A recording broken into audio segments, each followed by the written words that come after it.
رسول اللہ صلی اللہ علیہ وسلم نے فرمایا، 3 دعائیں ایسی ہیں جن کی قبولیت میں کوئی شک نہیں: والدین کی دعا، مسافر کی دعا اور مظلوم کی دعا۔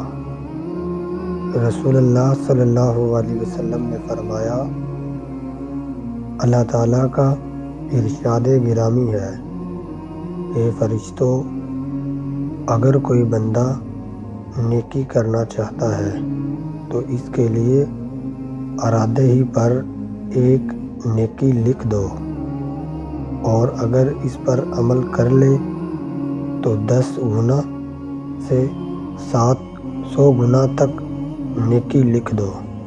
سبحان اللہ۔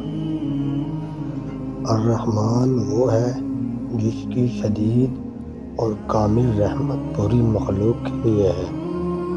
وہ ہر مخلوق کے ساتھ انتہائی رحم دل، مہربان اور محبت کرنے والا ہے۔ چاہے کتنے ہی گناہ کر لو، پر کبھی بھی وہ اپنے اللہ کی رحمت سے مایوس نہ ہونا۔ ہر حال میں اس کی طرف رجوع کرو، کیونکہ وہ تو ہمارے منتظر ہے۔ اگر تم چاہتے ہو کہ تم پر رحم کیا جائے تو تم دوسروں پر رحم کرو، غریبوں پر، ضرورت مندوں پر، خاص کر اپنے اہل خانہ پر۔ اپنے ماں باپ کے حقوق ادا کرو۔ جو ہر چیز پر غالب ہے، جس پر قابو نہ پایا جا سکے، اس پر کس طرح قابو پایا جا سکتا ہے؟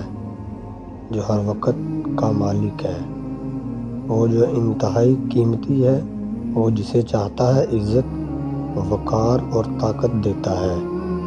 اس کے ایک کن سے وہ سب ہو جاتا ہے جو وہ چاہتا ہے، پھر چاہے لوگ اس کے برعکس کیوں ہی نہ ہوں، وہ سب سے زیادہ زبردست ہے۔ جب آپ کمزور یا غالب محسوس کریں تو طاقت کے لیے العزیز کی طرف رجوع کریں۔ اس زندگی میں اگلی عزت صرف العزیز سے مانگیں۔